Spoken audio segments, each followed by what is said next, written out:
काकासाहेब वाघ, Karmaveer DR. Bhosale, Karmaveer Annasaheb Murkute, असे अनेक समाज धुरीण आहेत की ज्यांची नावं आपल्याला घेता येतील, की ज्यांनी बहुजन हिताय बहुजन सुखाय या धोरणाने चालत सर्वांपर्यंत शिक्षण पोचलं पाहिजे अशा पद्धतीनं या ठिकाणी या संस्थेला सातत्याने पुढे नेलं. अनेक थोर व्यक्तींचे आशीर्वाद देखील संस्थेला लाभले. राजश्री छत्रपती शाहू महाराज, धार संस्थानचे श्रीमंत उदाजी महाराज पवार, बडोद्याचे श्रीमंत सयाजीराव गायकवाड महाराज यांचाही आशीर्वाद या संस्थेला लाभला. अवघ्या 5 विद्यार्थ्यांपासनं सुरू झालेली ही संस्था आज 2 लाखाहून अधिक विद्यार्थी, 11,000हून अधिक शिक्षक वृंद, मोठा कर्मचारी वृंद अशा पद्धतीनं एका वटवृक्षामध्ये आता याचं रूपांतर झालंय. राज्यातली एक अग्रणी आणि सर्वात मोठी संस्था म्हणून याच्याकडे पाहिलं जातं. आणि सगळ्यात महत्त्वाचं आहे की एका जिल्ह्यामध्ये, नाशिक जिल्ह्यामध्ये इतका मोठा या संस्थेने विस्तार उभा केला की आज आपण हे म्हणू शकतो की नाशिक जिल्ह्याच्या जडणघडणीमध्ये सर्वात मोलाचा वाटा जर कोणाचा असेल तर तो मराठा विद्या प्रसारक समाज संस्थेचा आहे. हे देखील मला असं वाटतं अत्यंत महत्त्वाचं आहे. आणि आज एक नवीन या ठिकाणी महाविद्यालयाची सुरुवात आपण केली. कर्मवीर दुलाजी सीताराम पाटील कृषी महाविद्यालय. मला अतिशय आनंद आहे की त्याच्या उद्घाटनाकरता आपण मला बोलवलं. खरं तर आमचा नाशिक जिल्हा हा शेतीच्या बाबतीत अतिशय प्रगत जिल्हा आहे.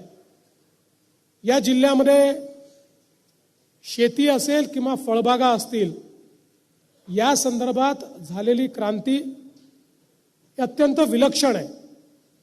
अतिशय मेहनती अशा प्रकारचा इथला शेतकरी आहे. आणि त्याचसोबत आमच्या आदिवासी भागामध्ये देखील मोठ्या प्रमाणात वेगवेगळ्या पद्धतीनं त्या ठिकाणी वनउपज ही देखील तयार करणारा आमचा हा जिल्हा आहे.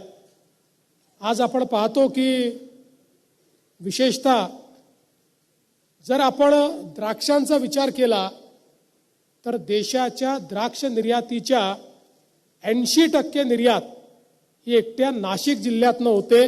ही नाशिक जिल्ह्याने खऱ्या अर्थानं या ठिकाणी एक हे कमवलेलं नाव आहे. आणि आमच्या माता भगिनींच्या डोळ्यात आणतो की नाही माहीत नाही, पण नाशिक जिल्ह्यातला कांदा आमच्या डोळ्यात वर्षातनं 2दा पाणी नक्कीच आणतो. पण संपूर्ण देशामध्ये नाशिकचा जो कांदा आहे तो मला असं वाटतं की अतिशय त्या ठिकाणी प्रसिद्ध आहे. लासलगाव सारखं आपलं कांद्याचं जे केंद्र आहे, आता मी या कार्यक्रमामध्ये असताना, दादा आता कांद्याला चांगले भाव असल्यामुळे कोणीच या कार्यक्रमात कांदे घेऊन आले नाही, तर वर्षातनं एका कार्यक्रमात तरी नाशिकमध्ये आपल्याला कांदे भेट मिळतातच. त्यामुळे खरं तर आता महाग आहेत, आता भेट मिळाले असते तर घरी नेले असते. पण जेव्हा कांद्याचे भाव पडतात तेव्हा आम्हाला त्या ठिकाणी कांदे भेट मिळतात. पण निश्चितपणे तो शेतकऱ्यांचा अधिकार आहे. कारण आपण बघतो की अनेक वेळा आमचा शेतकरी राबतो, हाडाचं काढं करतो, रक्ताचं पाणी करतो. आणि मग शेतमालाचा भाव ज्यावेळेस कमी होतो त्यावेळी निश्चितपणे त्याला होणारं दुःख, त्याच्या मेहनतीला त्या ठिकाणी सन्मान मिळत नसल्यामुळे त्याचा होणारा परिणाम हा आपल्याला पाहायला मिळतो.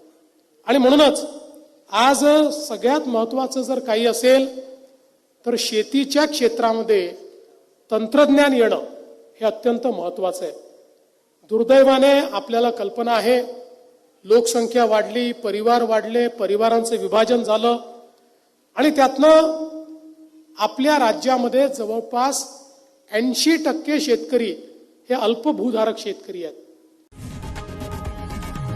लोकशाही मराठी ऐका, पहा, जागरूक रहा.